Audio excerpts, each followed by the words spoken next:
The morning rush at Seattle-Tacoma International Airport was its usual chaos. Wheels rolling, flight attendants calling out names, travelers hurrying toward gates with half-zipped bags and coffee in hand. But among the noise and motion stood a woman who looked calm, composed, and focused. Dr. Maya Ellison, a Boeing engineer whose brilliance had quietly shaped some of the safest planes in the sky. That day, she wasn't traveling for pleasure. She was flying to Washington, D.C. for a classified safety briefing that could change the future of aviation. What she didn't know, though, was that before she could board her plane, she'd be treated like a criminal, and that her humiliation would lead to an act that saved hundreds of lives. But before I tell you what happened next, if you love true stories of courage, justice, and redemption, make sure you like this video, subscribe, and turn on the notification bell, because this one will shock you to your core. Now let's continue. Maya had just checked in at security when two officers approached her from behind. "Ma'am," one said curtly, "we need you to step aside for additional screening." She looked confused but complied. They asked for her ID, her boarding pass, and her laptop, the same laptop that held sensitive engineering data for Boeing's newest aircraft model. The officer flipped through her credentials, eyes narrowing. "Boeing engineer," he said, skeptical. "That's convenient. You know there's been some cyber interference cases lately?" Maya frowned, trying to stay calm. "Yes, I'm aware. I'm actually on my way to Washington to discuss one of those exact issues." But her words fell on deaf ears. Within seconds, her laptop was confiscated, her badge dismissed, and she was escorted to a small, white-walled interrogation room. No explanation, no apology, just suspicion. She sat there, her heart pounding, knowing every minute mattered. Because the flight she was supposed to board, Flight 227, was one she knew too well. It was the same aircraft model she had been testing at Boeing for months, and she knew there was something wrong with it. A potential defect in the pressure valve, something that could fail mid-air, something that could kill everyone on board. Maya tried to explain this to the officers, her voice trembling but firm. "That flight cannot take off," she said. "I have the data right here. There's a risk in the oxygen valve system. If you let it go, hundreds could—" "Ma'am," the officer interrupted sharply, "you're not in a position to give orders here. Please, sit down." Her frustration turned to fear. Out there, people were boarding that very aircraft, mothers, children, business travelers, and she was locked in a room trying to prove she wasn't a threat. And then, as if fate wanted to test her patience, her phone buzzed. A message from Boeing's internal safety system flashed on the screen. "Alert!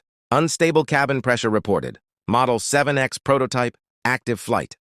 Her stomach dropped. That was Flight 227. She stood up instantly. "Listen to me," she shouted, her calm cracking under panic. "That flight is in danger right now. I need to contact air traffic control. I can help them land safely." The officer raised his hand. "Sit down before I—" "No!" she yelled. "If you don't let me through, 600 people will die!" Her words sliced through the room. For the first time, the officers hesitated. There was something in her tone, the kind of certainty that only someone who knew could have. The lead officer looked at her ID again, really looked this time. Then, uncertainly, he grabbed his radio. "Let's verify her story." The next few minutes were agonizing. Maya stood there, heart hammering, as they contacted Boeing. Finally, one of the officers' faces went pale. He turned to his superior. "Sir, she's legit. She's one of the senior engineers on the model. The alert she mentioned just came through our system, too." The lead officer froze, then handed her back the phone. "What do we do?" Maya didn't wait. She dialed the air traffic control center directly, her hands shaking. "This is Dr. Maya Ellison from Boeing Engineering Division," she said. "You must redirect Flight 227 immediately, override its autopilot, and initiate manual descent. I repeat, manual descent right now." Static crackled. Then a voice answered, panicked. "Dr. Ellison, we just received a pressure failure warning on that flight. The pilots are trying to stabilize." Tell them to switch to manual override sequence C90, Maya said quickly. It will bypass the valve malfunction. Do it now. There was a pause, then the voice shouted back, They're doing it! Stand by! Maya's knees weakened. The room went silent. Every second stretched like an hour. Then, finally, the radio crackled again. This is Tower 27. Flight 227 has stabilized. They're making an emergency descent. All systems responded. They're going to make it. Maya covered her face, her breath shaking as tears filled her eyes. The plane was safe. They were safe. Outside, through the small office window, she could see the jet returning to the runway under escort. Passengers would walk out alive, completely unaware that their guardian angel had been detained just a few hundred feet away. The officers stood frozen, faces heavy with guilt. One of them tried to speak. Ma'am, we're sorry. We didn't save it, Maya interrupted softly, not out of anger but exhaustion. Just next time, listen before it's too late. As she walked out of the terminal, she was met with flashing lights, cameras, and reporters rushing to get a glimpse of the woman whose warning had saved nearly 600 souls. Boeing executives were there too, shaken but proud. Yet Maya didn't smile. She was relieved. But beneath that relief was a quiet fury. Because if she hadn't fought to be heard, if she hadn't stood her ground against bias and disbelief, 600 people would have paid the price for someone else's prejudice. And as the cameras surrounded her, one reporter shouted, Dr. Ellison, how did you know the flight was in danger? She looked at him steadily and said, Because I warned them. They just didn't listen. Her answer spread across every news outlet in the country within hours. Boeing engineer detained before saving Flight 227. The headlines called her a hero, but behind closed doors, not everyone was celebrating. In a dimly lit boardroom across town, a man in an expensive suit watched the news replay, his expression cold.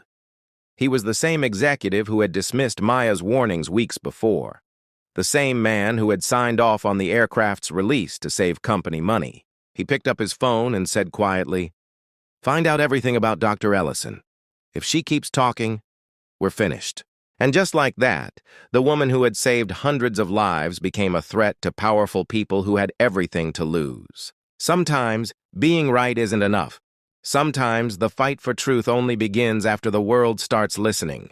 If you're really enjoying this story so far, make sure to like this video, subscribe, and hit the notification bell, because what happens next will leave you speechless. Now let's finish the story of Dr. Maya Ellison, the Boeing engineer who saved hundreds of lives, only to realize her greatest battle was just beginning. The morning after the incident, Maya's face was everywhere. News anchors called her the woman who stopped disaster. Social media hailed her as a hero. But behind the applause, a storm was brewing. While the public celebrated her bravery, inside Boeing's executive offices, the mood was anything but cheerful. Her exposure had drawn attention to flaws they'd tried to bury. Safety warnings ignored, shortcuts taken to meet deadlines, and cost-saving measures that had nearly cost hundreds of lives. The CEO himself, Richard Haynes, sat in his glass-walled office, the morning sun slicing through the blinds. She went public, he said coldly to his team. We can't afford another scandal. If the media learns how deep this goes, we're done. An advisor leaned forward. Sir, what do you want us to do? Haynes's jaw tightened. Discredit her, quietly. Meanwhile, Maya walked into her lab expecting support, maybe even gratitude. Instead, conversations stopped. Co-workers looked away. Her computer access had been restricted. Her ID badge blinked red at the lab door. She turned to her assistant, a young engineer named Lucas. What's going on? He hesitated, eyes full of guilt. They're saying you leaked internal data, Maya. They're investigating you for breaching security protocols. Maya froze. That's absurd. I was detained by airport security. They took my laptop. I know, Lucas whispered, but they're saying you violated clearance procedures. Her stomach churned. The very company she had just protected was now turning her into the villain. That night, she received a call from an unknown number. A male voice, calm, low, deliberate, said, "Dr. Ellison, you're smart. Don't make this harder. Take a leave, disappear for a while. It's better for everyone." Maya hung up without responding, but she knew that voice. It was Haynes's advisor. They were serious. Still, she refused to back down. She began gathering every email, every document, every test result proving that she'd warned them about the valve failure long before Flight 227 took off. Her evidence was solid, but powerful people had powerful ways of silencing the truth.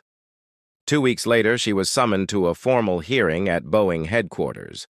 The room was filled with board members, attorneys, and executives. Maya sat alone at the end of a long mahogany table. "Dr. Ellison," Haynes began smoothly, "we've reviewed your recent actions.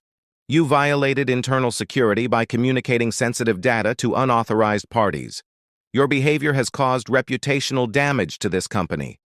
Maya met his gaze, unflinching. "You mean I told the truth?" Haynes gave a tight smile. "You endangered our brand, our investors, and our future. You could have come to us first." "I did," she said firmly. "You ignored me, for months. I begged this company to recall the test models, and you refused."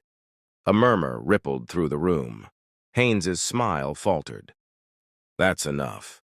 You're dismissed from Boeing, effective immediately." Maya stood up slowly. "You can fire me, but you can't erase what happened. The truth always finds a way." She walked out, calm but burning inside. Days passed. The story faded from headlines. Boeing issued a press statement labeling Maya's actions as procedural errors. They painted her as an overzealous engineer who broke the rules. And for a moment it worked. The world moved on. Until one evening, a whistleblower email landed in a journalist's inbox from a hidden account. Attached were flight test logs, memos signed by Haynes, and internal safety warnings, all pointing to a cover-up.